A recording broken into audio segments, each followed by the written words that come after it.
Hey scholars, welcome back to our channel smart scholars. तो इस video के साथ हम स्टार्ट कर रहे हैं क्लास 10 केमिस्ट्री का चैप्टर 1। ये क्लास 10 का हमारा पहला वीडियो एक्सप्लेनेशन का।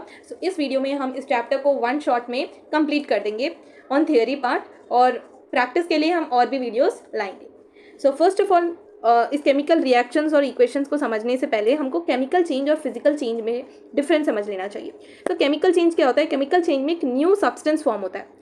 न्यू सब्सटेंस फॉर्म होता है यानी कि जो उसके एटम्स होते हैं ना, वो एटम्स का रीअरेंजमेंट होता है। ठीक है, तो एटम्स जैसे हमने क्लास 9 पे पढ़ा था, atoms can neither be created nor be destroy. ना ही कोई एटम जो है वहाँ पे न्यूली क्रिएट हो जाता है, ना ही डिस्ट्रॉय होता है, बट उन्हीं का रीअरेंजमेंट से एक न्यू सब्सटेंस बन के निकल जाता है, जिसका फर्स्ट और कॉमन एग्जांपल है rusting of iron. Rusting of iron में क्या होता है? रस्टिंग ऑफ आयरन में जब आयरन नेल्स को आपने देखा होगा ओपनली हम रख देते हैं ह्यूमिड एनवायरनमेंट में, तो वो ऐसे रेडिश ब्राउन सा एक कोटिंग लग जाता है उस पर।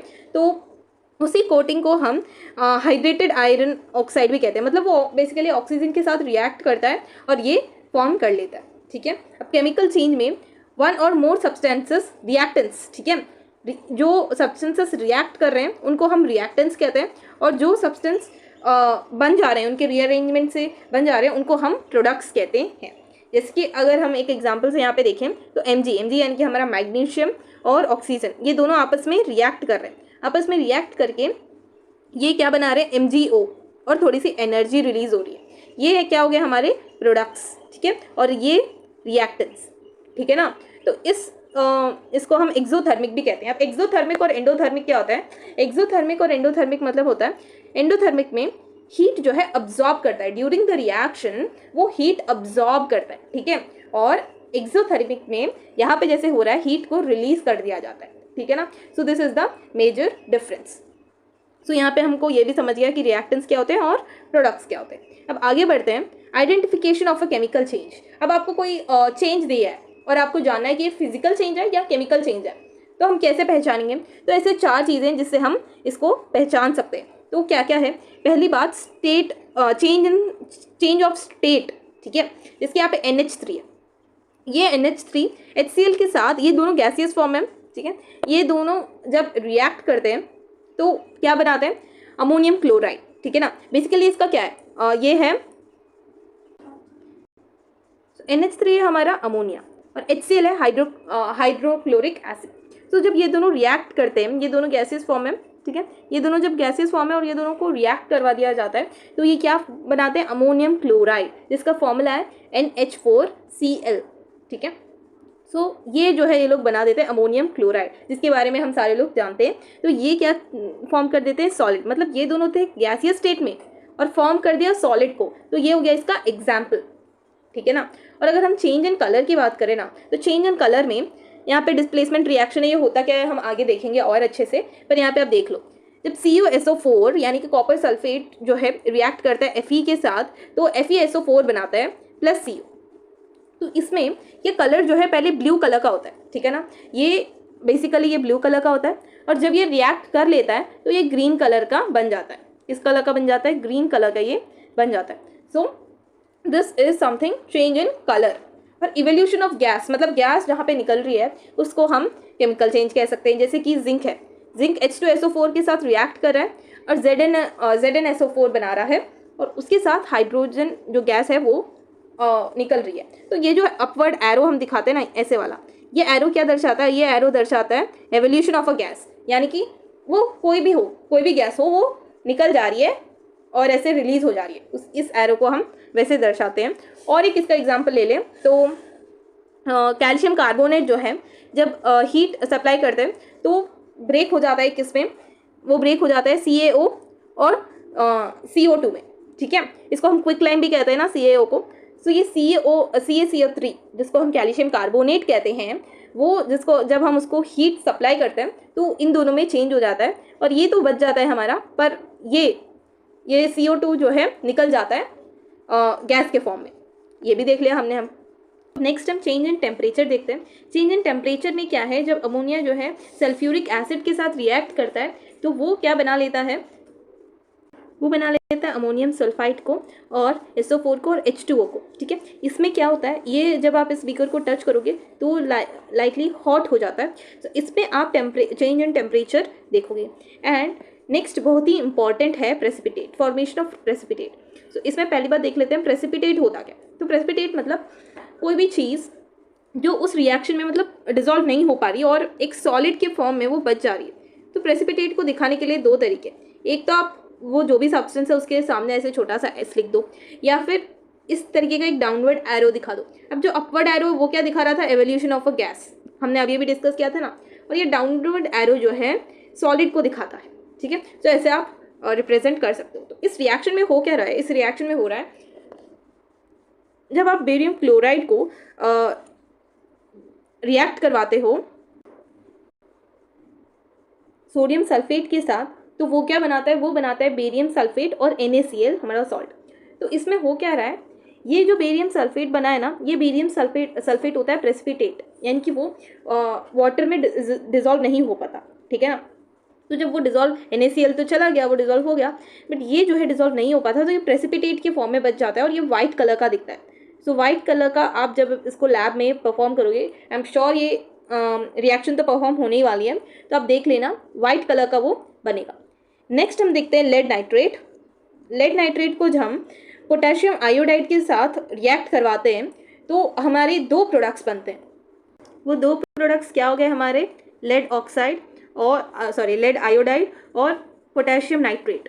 सो ये दोनों बन जाएंगे। और इसमें क्या होता है, इसमें एक येलो प्रेसिपिटेट बचता है जो कि है ये जो हमारा लेड आयोडाइड होता है ना, ये जो लेड आयोडाइड है यही हमारा प्रेसिपिटेट के फॉर्म में बच जाता है। बट पिछली बार क्या होता है, ये वाइट प्रेसिपिटेट था, अब इस बार ये येलो प्रेसिपिटेट होता है। तो येलो जो है हमको ये चीज़ याद रखनी है कि जब लेड नाइट्रेट और पोटेशियम आयोडाइड रिएक्ट करते हैं तो येलो कलर्ड प्रेसिपिटेट बनता है।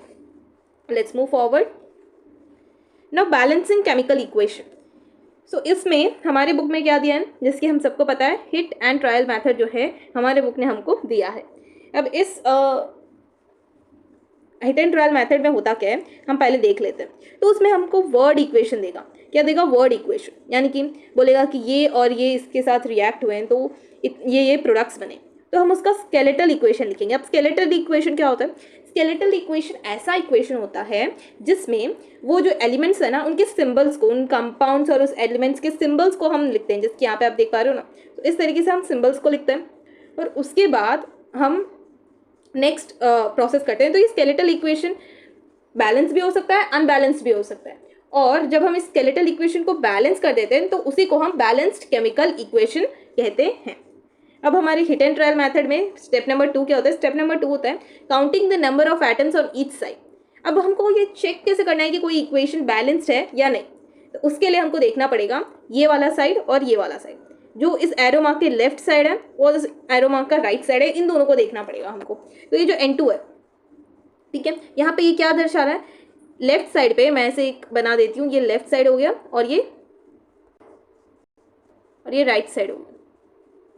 तो राइट साइड में N क्या है, लेफ्ट साइड में N है सिर्फ 2 और राइट साइड में एक ही है, आप देख पा रहे हो एक ही है, ठीक है। और लेफ्ट साइड में H कितने हैं, 2 और राइट साइड में 3 है भाई। तो हमको क्या करना है, इससे तो हमको ये समझ आ गया कि कुछ भी बैलेंस नहीं है, यहाँ पे 2 है, यहाँ पे 1 है, यहाँ पे 2 है, यहाँ पे 3 है, ठीक है। तो कुछ भी बैलेंस तो नहीं है। अब हमको इसको क्या करना पड़ेगा, बैलेंस करना पड़ेगा। इसको बैलेंस करने के लिए स्टेप नंबर 2 भी कर लिया हमने। अब हम कोफिशिएंट्स ऐड करते हैं। कोफिशिएंट्स यानी कि हमको एक चीज़ अच्छे से ध्यान रखना है कि ये जो नंबर होता है ना, ये वाला, इसमें ये नीचे जो लगा होता है, इन नंबर्स के साथ हम कोई भी छेड़छाड़ी नहीं कर सकते। ये चीज़ हमको अच्छे से ध्यान रखना पड़ेगा। हम सिर्फ कहाँ पे छेड़छाड़ी कर सकते हैं, यहाँ पे। इनके आगे कोफिशिएंट्स जो है हम बिल्कुल सेटअप कर सकते हैं। उसको करने से ही हमारा जो इक्वेशन है वो क्या हो जाता है, बैलेंस हो जाता है। सो हम यहाँ पे रख सकते हैं बिल्कुल, पर यहाँ पे जो भी रखेंगे ना वो इसके साथ भी मल्टीप्लाई होता है और इसके साथ भी मल्टीप्लाई होता है। ये चीज़ भी हमको ध्यान में रखनी पड़ेगी। अगर कोई 2 एलिमेंट्स है यहाँ पे तो इसके साथ भी होगा और इसके साथ भी होगा। तो ये भी हमको पता चल गया। अब चलिए इसको बैलेंस करने के नाम पे आते हैं। तो हमने क्या देखा था, यहाँ पे 2 है नाइट्रोजन और यहाँ पे सिर्फ 1 ही था, तो मैं यहाँ पे 2 से मल्टीप्लाई कर सकती हूँ ना। यहाँ पे क्या कर दिया मैंने, इसको 2 से मल्टीप्लाई कर दिया, तो अब क्या हो गया, नाइट्रोजन बैलेंस हो गया, यहाँ पे भी 2 है, यहाँ पे भी 2 है। बट इस चक्कर में मैंने जैसे अभी अभी बोला था कि इसके साथ भी मल्टीप्लाई होगा और इसके साथ भी तो मल्टीप्लाई होगा, तो ये 2 और 3 आपस में मल्टीप्लाई होकर 6 बना देंगे। तो यहाँ पे राइट साइड में हाइड्रोजन 6 है और लेफ्ट साइड में सिर्फ 2 ही है, तो मुझे यहाँ पे कुछ ना कुछ नंबर ऐड करनी पड़ेगी। तो मैं 3 नंबर जब ऐड करती हूँ, 3 नंबर से ये क्या हो जाएगा, 3 × 2 6, तो यहाँ पे भी 6 हो जाएंगे। तो अब एक बार फाइनली चेक कर लेते हैं। फाइनली जब हमने चेक किया तो हमारे पास क्या मिला कि यहाँ पे भी 2 नाइट्रोजन है, यहाँ पे भी 2 नाइट्रोजन है, यहाँ पे 6 हाइड्रोजन है, यहाँ पे 6 हाइड्रोजन है। सो इस तरीके से हमने जो इक्वेशन है उसको क्या कर दिया, बैलेंस कर दिया। नेक्स्ट और एक एग्जाम्पल देखते हैं। नेक्स्ट एग्जाम्पल है हमारा Fe2O3 + C gives you Fe और O2, ठीक है। तो ये मैंने गलती से इसको आंसर भी लिख दिया इसका, तो आप इसको अवॉइड करें और सिर्फ O2 को देखें, ठीक है। अब हम इसका भी टेबल बनाते हैं। एक्चुअली अगर बहुत ही छोटा इक्वेशन है ना तो आप माइंड में भी कर सकते हो, ऐसे टेबल हर बार बनाने की तो ज़रूरत है नहीं, पर हमारे कन्वीनियंस के लिए तो हम बनाएंगे। सो यहाँ पे देख लेते हैं।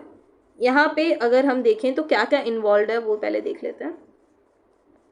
इस तरीके का मैंने बना दिया एक टेबल, अच्छा नहीं लग रहा पर फिर भी इट्स ओके। तो ये हो गया मेरा लेफ्ट साइड, ये हो गया मेरा राइट साइड, डन। और यहाँ पे है Fe और ये हो गया मेरा O2, ठीक है, O, और ये 2 और कार्बन है, ठीक है, यह है मेरे पास।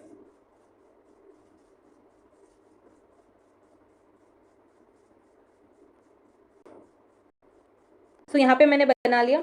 अब Fe को Fe कितना है, 2 है, यहाँ पे कितना है, 1 है, तो मैं पहले लिख लेती हूँ 2 और ये हो गया मेरा 1। O यहाँ पे 3 है, O यहाँ पे सिर्फ 2 है, ठीक है, O यहाँ पे 3 है, सॉरी कार्बन में लिख दें, O यहाँ पे 3 है और O यहाँ पे सिर्फ 2 है, ठीक है। कार्बन यहाँ पे 1 है, कार्बन यहाँ पे भी 1 ही है, ठीक है। सो यहाँ पे हम देख पा रहे हैं कार्बन का तो ठीक है, चल रहा है। अब आयरन का देखते हैं, यहाँ पे 2 है और यहाँ पे सिर्फ 1 ही है, तो मैं 2 लगा सकती हूँ यहाँ पे, तो लो जी मैंने 2 लगा दिया। इससे क्या हुआ, इससे ये 1 काट के हम यहाँ पे 2 लिख सकते हैं, आयरन भी बैलेंस हो गया।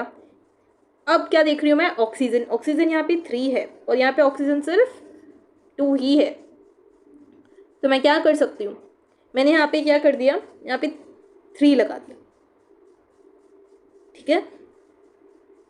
इधर मैंने इस तरीके से कुछ 3 लगा दिया, तो हुआ क्या, यहाँ पे ऑक्सीजन जो है 6 बन गए, ठीक है। अब ऑक्सीजन कितने हो गए, इस साइड 6 और इधर तो 3 ही है। तो अब हम नेक्स्ट स्टेप क्या करेंगे, यहाँ पे भी 6 करेंगे ना, तो यहाँ पे 6 करने के लिए मैंने यहाँ पे 2 से मल्टीप्लाई कर दिया, ठीक है। तो यहाँ पे भी 6 हो गए, पर यहाँ पे फिर आप देखो कि इसके साथ भी मल्टीप्लाई होगा और ये 4 बन जाएगा, तो Fe जो है 4 बन गया, तो यहाँ पे भी मैं 4 करके इसको भी 4 कर सकती हूँ। अब मुझे पता है अच्छे से आप कंफ्यूज हो गए होंगे, यस। तो एक बार अच्छे से समराइज करवा लेती हूँ। देखो अब मैंने स्टेप बाय स्टेप चली हूँ, मतलब डायरेक्ट मुझे जैसे नॉर्मल अप्रोच रहती है ना हमारी, जो नए नए लोग सीखते हैं ना, तो जब हमारी जैसे अप्रोच रहती है वैसे मैंने ट्राई किया है कुछ ऐसे एक्सपीरियंस के साथ। बहुत जल्दी हो सकता है ये question which is very easy, पर मैंने जैसे आप सारे लोग करने का ट्राई करूँगी ना वैसे ही दिखाया है। तो ये Fe जो है, सबसे पहले हमने Fe को देखा था, हुआ क्या था, Fe जो है 2 थे, तो मैंने क्या किया, चलो भाई यहाँ पे 2 लिख दिया टेम्प्रेरी। अब जो भी नंबर लिख रहे हो उसको आगे चेंज करना पड़ सकता है, तो मैंने टेम्प्रेरी यहाँ पे 2 लिख दिया। फिर Fe बैलेंस हो गया। अब कार्बन को देखा मैंने, कार्बन तो ऐसे कैसा है उसको छोड़ दो। ऑक्सीजन को मैंने देखा, यहाँ पे 3 है और यहाँ पे 2 ही है, तो मैंने क्या सोचा कि चलो भाई यहाँ पे मैं यहाँ पे कार्बन आप देख रहे हो, तो मैंने सोचा कि यहाँ पे 3 लगा देती हूँ, ठीक है। 3 लगाया मैंने, तो क्या हो गया, 3 लगाया तो मेरे को ये पता चला कि ये 6 बन गया, ठीक है। ऑक्सीजन के साथ ये 6 है, तो मैंने यहाँ पे भी 3 लगाया, ठीक है ना। स्टेप बाय स्टेप कर रहे हैं। तो यहाँ पे 3 लगाने के बाद ये और ये सॉरी मैंने 2 लगाया यहाँ पे, फिर ही तो 6 आएगा ना, तो मैंने 2 लगा दिया यहाँ पे, तो यहाँ पे भी ऑक्सीजन क्या हो गया, 6 हो गया। पर इस चक्कर में जो हमारा Fe था वो मल्टीप्लाई हो गया ना, मैंने इसको नहीं भूलना कि ये दोनों से मल्टीप्लाई होने वाला है। तो ये क्या हो गया, Fe यहाँ पे 4 है और यहाँ पे सिर्फ 2 ही बनाया था हमने, तो मैंने सोचा कि चलो इसको हटा दो जल्दी से। यहाँ पे भी हम क्या लिखेंगे, यहाँ पे भी हम 4 लिखेंगे, तो मैंने यहाँ पे 4 लिख दिया हटा के, ठीक है। पर कार्बन को देखो, यहाँ पे मैंने जब 3 लिखा तो कार्बन एक ही था, तो इससे मल्टीप्लाई होकर यहाँ पे कार्बन 3 हो गया, और यहाँ पे सिर्फ एक ही कार्बन है, तो मैंने सोचा कि अच्छा ऐसे ना इंसाफी कैसे, यहाँ पे भी मैंने 3 लगा दिया। ठीक है, अब बैलेंस हो गया। अब चेक करो सारे वैल्यूज सेम है। ठीक है, तो हमारा फाइनल ये बन के आता है इसका बैलेंस्ड केमिकल इक्वेशन। अब हम देख लेते हैं अलजेब्रिक मेथड। अब ये मेथड हमारे बुक में नहीं है, तो क्या हम इसको एग्जाम में यूज़ कर सकते हैं? तो जब मैंने इंक्वायरी की अपने साइंस टीचर से, तो उन्होंने कहा कि आप अपने कन्वीनियंस के लिए, मतलब क्रॉस चेक करने के लिए MCQs में इसको लगा सकते हो, बट अगर थियोरी में क्वेश्चन आए तो आप इसका इस्तेमाल नहीं कर पाओगे, वैसे मार्क्स कट सकते हैं। ठीक है, तो स्कूल में शायद, स्कूल के एग्जाम्स, मिड टर्म्स में, प्री बोर्ड में शायद स्कूल टीचर्स परमिट करते हैं, पर क्योंकि अभी हमारे इस साल बोर्ड्स हैं, तो बोर्ड्स में तो ये मेथड परमिट नहीं की जाती, तो better you use hit and trial method. But हमको ये सीखना है, हमको सीखना तो छोड़ना नहीं है, हम इसको सीखते हैं। किसी सिचुएशन में ऐसा हो कि हमको समझ नहीं आ रहा नॉर्मल मेथड से, तो हम इस मेथड को भी लगा के कम से कम अपना आंसर तो चेक कर सकते हैं। तो चलिए देखते हैं इसमें होता क्या एक्चुअली। तो ये जो भी है ना, इसमें जितने भी एलिमेंट्स रिएक्ट कर रहे हैं उनको हमको पहले लिख लेना है। तो कार्बन है इसमें, हाइड्रोजन है इसमें, और ऑक्सीजन है। ठीक है, अब क्या करना है, इन सब के ऊपर XYZ W कोई भी कोएफिशिएंट, कोई भी वेरिएबल डाल देना है। तो मैं एक सेकंड, हाँ एक इशू हो गया था। सो XYZ W ऐसे मैंने डाल दिया। अब आपको करना क्या है, लेफ्ट और राइट साइड में सेम, ये यहाँ पे X है, और मान लेते हैं हम लोग कार्बन से स्टार्ट कर रहे हैं, तो यहाँ पे कार्बन के 4 एटम है, 4 और X, ये दोनों को मल्टीप्लाई करके हम 4X लिखेंगे। यहाँ पे कार्बन नहीं है तो डायरेक्ट हम इक्वल टू लगा देंगे, और इक्वल टू के बाद हम क्या करेंगे, हम यहाँ पे कार्बन है, ठीक है, कार्बन सिर्फ एक ही है, ठीक है, 2 तो ऑक्सीजन है ना, कार्बन सिर्फ एक ही है, तो हम डायरेक्ट Z लिखेंगे। ठीक है, अब हाइड्रोजन की बात करें, हाइड्रोजन 10 है, 10X के साथ मल्टीप्लाई होगा, 10X बनाएगा, इज इक्वल टू कितना होगा, यहाँ पे हाइड्रोजन 2 ही है तो 2W। ठीक है, और ऑक्सीजन की बात करें तो ऑक्सीजन यहाँ पे 2 है, ठीक है, 2Y इज इक्वल टू, यहाँ पे 2 ऑक्सीजन है तो 2Z, प्लस लगाना पड़ेगा क्योंकि यहाँ पे भी ऑक्सीजन है ना, इसलिए अगर आपके दोनों साइड, मतलब यहाँ पे भी ऑक्सीजन है, यहाँ पे भी ऑक्सीजन है, ऐसा कोई एलिमेंट है, तो आप बीच में इस प्लस का जो है यूज़ कर सकते हो। तो मैंने प्लस लगा दिया, और यहाँ पे एक ही है तो W। ठीक है, अब इनमें से आप किसी को भी 1 लिख सकते हो। अब 1 हम अपने थोड़ी सी लॉजिक लगा के हम ऐसे ले लेंगे कि मान लेते हैं हम X को 1 ले लेंगे। ठीक है, इससे क्या होगा, इससे हमको कोई मतलब ऐसे फ्रैक्शंस में आंसर यहाँ पे तो एटलीस्ट नहीं मिलेगा। ठीक है, तो हम ऐसे सोच के कर सकते हैं। सो अभी मैंने X को 1 ले लिया, let suppose X is equal to 1, तो Z कितना हो जाएगा, तो Z हो जाएगा 4। ठीक है ना, Z कितना हो जाएगा, 4 हो जाएगा। ठीक है, अब हम इससे W की वैल्यू भी निकाल सकते हैं। तो X था 10, 10 इज इक्वल टू 2W, तो W की वैल्यू आ जाएगी 10/2 विच इज 5, तो W की वैल्यू भी आ गई 5। बड़ी जल्दी हो गया यार ये तो। अब यहाँ पे देखो, यहाँ पे Y की वैल्यू चाहिए अभी हमको, तो 2Y is equal to 2Z, यानी कि 2 इंटू Z कितना था, 4 था, प्लस W कितना था हमारा, 5 था। ठीक है ना, तो 2Y is equal to 8 plus 5 which is 13, so Y is equal to 13/2। ठीक है, तो हमको सारे, बहुत खिचड़ी मच गई, पर हमको सारे वेरिएबल्स की वैल्यू तो मिल गई। यहाँ पे जैसे कि आप देख पा रहे हो, यहाँ पे हमारी X की वैल्यू 1 मिली, Z की वैल्यू 4, Y की वैल्यू, W की वैल्यू 5 और Y की वैल्यू 13/2। अब इसको एक बार लिख के देख लेते हैं, और उसके बाद इस फ्रैक्शन में जो है इसका क्या करना है वो देखते हैं। तो जैसे आप देख पा रहे हो यहाँ पे मैंने लिख दिया। ठीक है, ऐसे ऐसे मैंने इनको लिख दिया, जो भी वेरिएबल्स मैंने लिखे थे। यहाँ पे X1 था तो 1 लिखने की जरूरत नहीं, तो मैंने लिखा नहीं। अब अगर हम O2 को केयरफुली ऑब्जर्व करें तो यहाँ पे इससे बोल क्या रहा है, ये ऐसे बोल रहा है कि 13/2 O2 के मॉलिक्यूल्स है। अगर हम O के एटम्स की बात करें, ऑक्सीजन की सिर्फ एटम्स की बात करें, तो वो कितना होगा, 2। ठीक है, 2 यहाँ पे एटम्स हैं। अगर मैं अच्छे से और एक बार समझा देती हूँ, तो यहाँ पे ये बोल रहा है कि 3/2 O2 के एटम्स है, O2 के मॉलिक्यूल्स है। ऐसे O2 के मॉलिक्यूल्स होते हैं ना बॉन्ड बना के, तो वैसे 13/2 है। और मुझे अगर एटम्स का निकालना है तो मैं क्या करूँगी, मुझे अगर एटम्स का निकालना है तो मैं इन दोनों को मल्टीप्लाई कर दूँगी ना, मल्टीप्लाई करूँगी, फिर मुझे क्या आएगा, एटम्स की वैल्यू आएगी। ठीक है ना, तो अगर मैं इन दोनों को मल्टीप्लाई करती हूँ तो ये दोनों कैंसिल हो जाते हैं, और हमारा बचता क्या है, हमारा बचता है C4 + 13 तो इसको एक बार मैं अच्छे से लिखती हूँ, C4H10 plus 13O plus 4CO2 plus 5H2O। ठीक है, इस तरीके से हो गया हमारा। अब आप देखो C के यहाँ पे 4 है, यहाँ पे भी आप देख पा रहे हो 4 है। ठीक है, और आप H के देख लो, यहाँ पे 10 है और यहाँ पे 5 × 2 10 है, यहाँ पे भी। और यहाँ पे 13O है, यहाँ पे देखो 2 × 4 8, यहाँ पे 8 हो गए। प्लस में हम लिख लेंगे अगर आप देखो तो यहाँ पे 5 × 1, यहाँ पे एक ही है ना, तो 5 × 1 5। तो अगर आप 8 + 5 करोगे फिर भी आपका 13 आएगा। तो यहाँ पे भी 13 है और यहाँ पे भी 13 है। तो ये रिएक्शन जो है बैलेंस हो चुका है। ये डीकम्पोजिशन ऑफ फूड का ये वाला रिएक्शन है जो आप ट्राई करें इसी मेथड से, या फिर आप हिट एंड ट्रायल मेथड से भी कर सकते हो, जो आपको कन्वीनियंट लगे वो करना। तो आप नीचे कमेंट सेक्शन में इसका आंसर लिख सकते हो।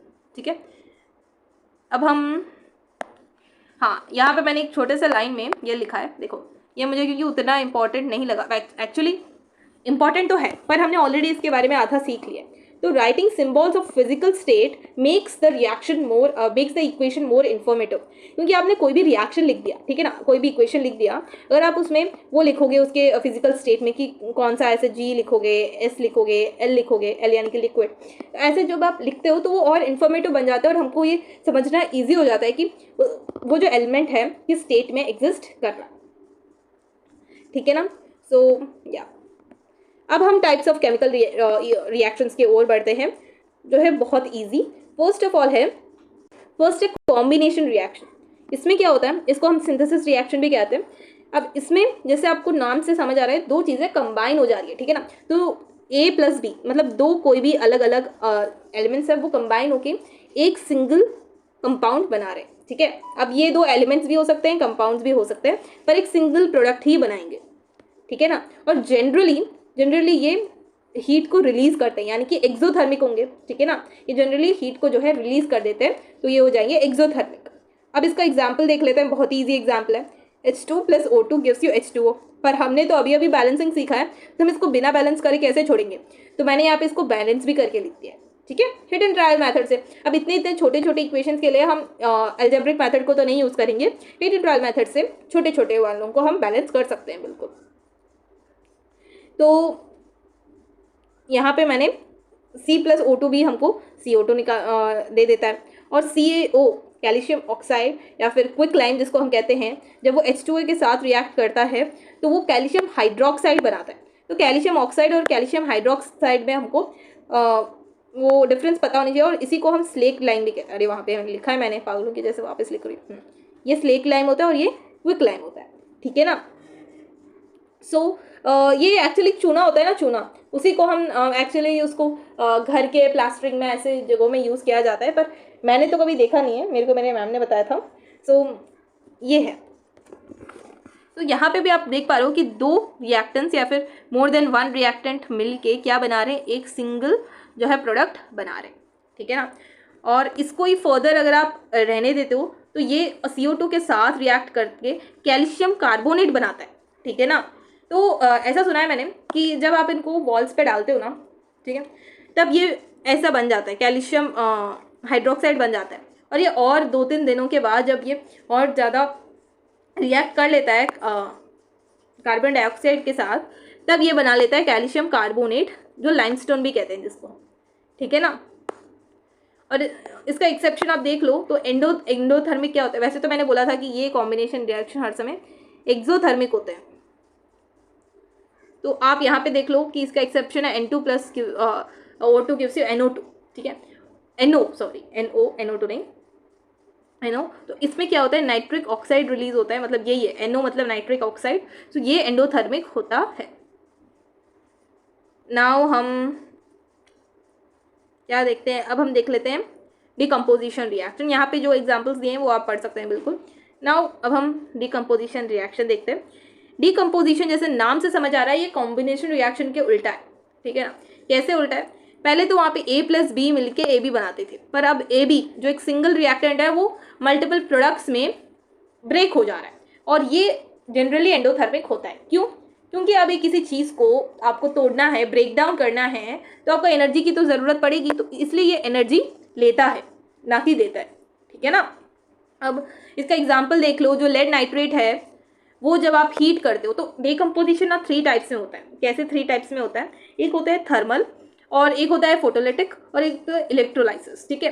तो आप जिस जिस फॉर्म में उसको एनर्जी सप्लाई कर रहे हो उस फॉर्म को हम उस नाम के डिकम्पोजिशन से जानते हैं। तो सबसे पहले अगर हीट की बात करते हैं, थर्मल डिकम्पोजिशन की बात करते हैं, तो जब ये लेड नाइट्रेट को हीट जो है प्रोवाइड करते हैं हम, तो ऐसे बन जाते हैं, ये नाइट्रोजन डाइऑक्साइड बच गया, O2 बच गया, और ये येलो रेसिड्यू बच जाता है।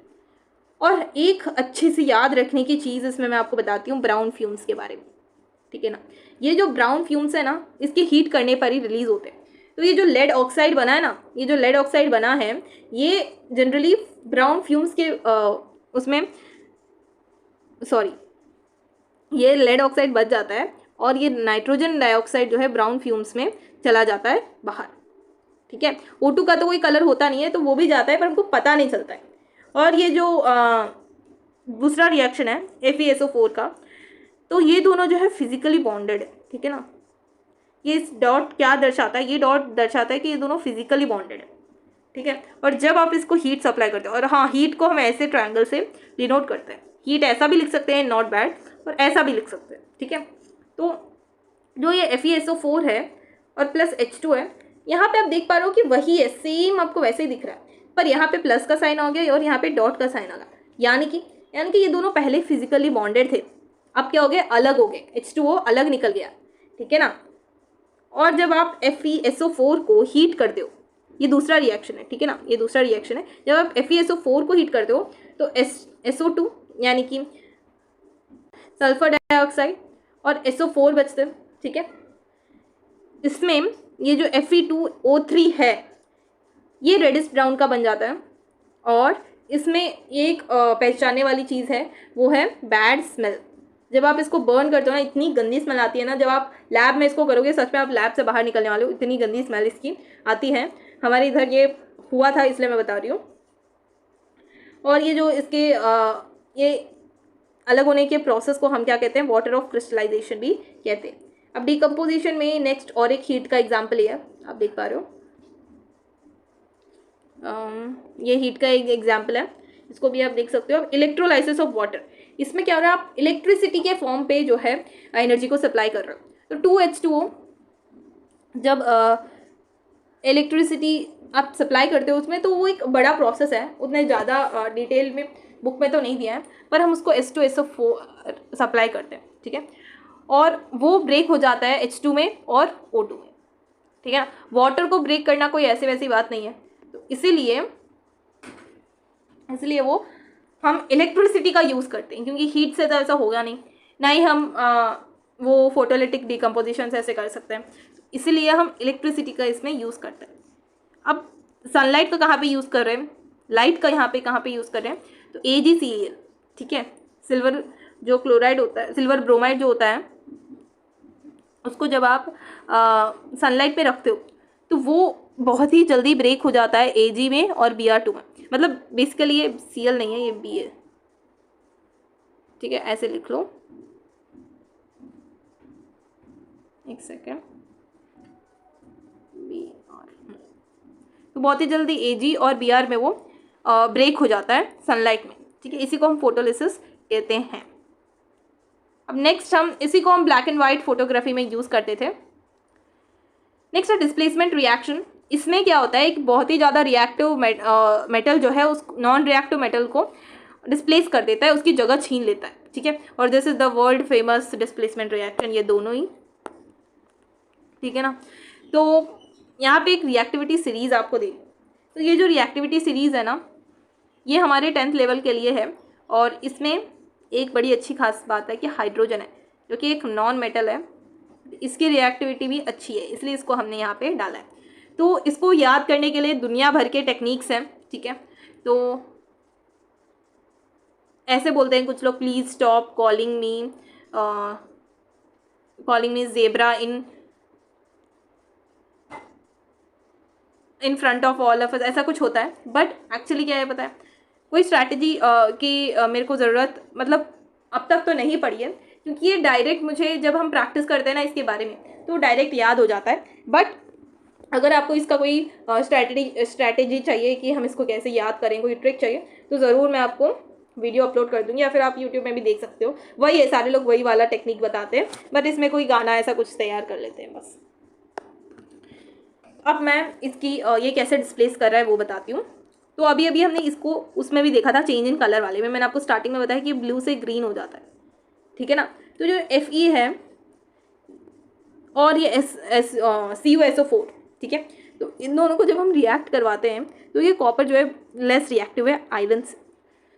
तो आयरन जो है इसकी जगह छीन लेता है, बोलता है तो जा, और यहाँ पे आ जाता है, ठीक है, इसके जगह पे आ जाता है और उसको अलग भेज देता है। ये अगर आप यहाँ पे देखोगे कहाँ पे है हमारा आयरन, आयरन जो है कॉपर से ज़्यादा रिएक्टिव है, ठीक है। तो ये रिएक्टिविटी सीरीज़ है, मतलब जो सबसे ऊपर है वो ज़्यादा रिएक्टिव है और जो सबसे नीचे नीचे जाते वक्त उनकी रिएक्टिविटी कम होती जा रही है। सबसे कम रिएक्टिव गोल्ड है, इसका मतलब है ना। तो इस तरीके से अगर आप जिंक को भी उसके साथ रखोगे तो जिंक भी बहुत ज़्यादा रिएक्टिव है, तो जिंक उसका जगह छीन लेगा कॉपर का, ठीक है, और कॉपर को वापस बेचारे को अलग कर देगा। तो देखो रिएक्टिव होना कितना ज़रूरी है ज़िंदगी में। अब डबल डिस्प्लेसमेंट क्या होता है, ऐसा ही होता है, पर इसमें दो मेटल जो है अपने प्लेसेस को एक्सचेंज कर देते हैं, स्विच कर लेते हैं अपने प्लेसेस को। क्या कर लेते हैं, स्विच कर लेते हैं। तो अगर आप देखोगे तो ये इसमें AgNO3 प्लस ये पोटेशियम क्लोराइड जब रिएक्ट करते हैं तो ये और ये प्लेसेस को एक्सचेंज कर रहे हैं, जैसे कि आप देख पा रहे हो ये और ये, ठीक है, ये इसके साथ था पहले। और अगर यहाँ पे अगर आपको कहीं पे ये रिएक्शन दी गई तो आप अच्छे से पहचान लोगे कि वो डबल डिस्प्लेसमेंट रिएक्शन है, क्योंकि दो चीज़ें जो हैं अपने प्लेसेस को स्विच कर लेते हैं, ठीक है, दो चीज़ें आई मीन दो एलिमेंट्स, दो मेटल जो है अपने प्लेसेस को स्विच कर देते हैं। यहाँ पे भी आप देख पा रहे हो, यहाँ पे Cl H के साथ था, अब Cl Na के पास आ गया। अब OH बोलता है कि मेरे को तेरे साथ नहीं रहना, तो आ जाता है इसके साथ, ठीक है। तो इस तरीके से आप देख पाओगे डिफरेंट काइंड ऑफ रिएक्शंस, और ये एक्सोथर्मिक होता है ये वाला रिएक्शन। अब ऑक्सीडेशन और रिडक्शन बाकी है सिर्फ। अब ऑक्सीडेशन में क्या होता है, addition of oxygen is called oxidation और removal of hydrogen is also called oxidation, ठीक है ना। अगर आप ऑक्सीडेशन को हम ऐसे याद रख सकते हैं, ऑक्सी और ऑक्सीजन दोनों सिमिलर टर्म्स हैं। तो जहाँ पे एडिशन की आई मीन ऑक्सीजन की एडिशन हो रही है वहाँ पे ऑक्सीडेशन है, जहाँ पे ऑक्सीजन बढ़ता है वहाँ पे हाइड्रोजन घटता है, और जहाँ पे हाइड्रोजन बढ़ता है ऑक्सीजन घटता है। तो हम ऐसे उल्टा इनका रिलेशन जो है उल्टा है बिल्कुल, ठीक है ना, उल्टा रिएक्शन है, तो हम अच्छे से समझ पाएंगे इसको। तो ऑक्सीडेशन में ऑक्सीजन ऐड हो रहा है, ठीक है, ऑक्सीजन ऐड हो रहा है, और उल्टा हाइड्रोजन रिमूव हो रहा है, और रिडक्शन में ऑक्सीजन रिमूव हो रहा है और हाइड्रोजन बढ़ रहा है, ठीक है, ये है। और जब ये दोनों साइमल्टेनियसली होते हैं उसी को हम रेडॉक्स रिएक्शन कहते हैं। क्या कहते हैं, रेडॉक्स रिएक्शन। और इसका एक एग्जाम्पल हम यहाँ पे देख लेते हैं। एक एग्जाम्पल है 2Cu3 प्लस C, ये दोनों है। अब देख पाओगे कि ये जो C है इसको हम रिडक्टेंट कहेंगे, और ये Cu है इसको हम ऑक्सीडेंट कहेंगे। और ऐसा क्यों कहेंगे वो देख लेते हैं पहले। ऐसा हम इसलिए कहेंगे क्योंकि ये जाके ये जो यहाँ पे ऑक्सीजन है ना, ये अपने ऑक्सीजन को दे रहा है, ठीक है ना। अब आप नेक्स्ट इसमें देखो कि यहाँ पे इसके पास ऑक्सीजन बचा नहीं है, तो वो इसके साथ आ गया, और ये रिडक्टेंट क्योंकि ये जाके इस ऑक्सीजन से मिल जा रहा है, ठीक है ना। अगर आप यहाँ पे भी देखोगे तो वही प्रकार हुआ है कुछ, कि आप ये देख लो, ये ऑक्सीजन यहाँ पे था इसके साथ और अभी नहीं है, ठीक है, और H2 के साथ पहले ऑक्सीजन नहीं था, अब ऑक्सीजन आ गया, तो ये अपने ऑक्सीजन को दे रहा है रिएक्शन, ये ऑक्सीजन ले रहा है, तो ऑक्सीडाइजेशन, ठीक है। और ये उतना अच्छा नहीं है, क्योंकि कभी कभी फूड स्पॉइलेज में भी ये problem I mean food spoilage में भी ये कारण बनता है, ठीक है ना। तो thanks for watching this video, I hope you liked it. So if you like this please like, share, comment and subscribe.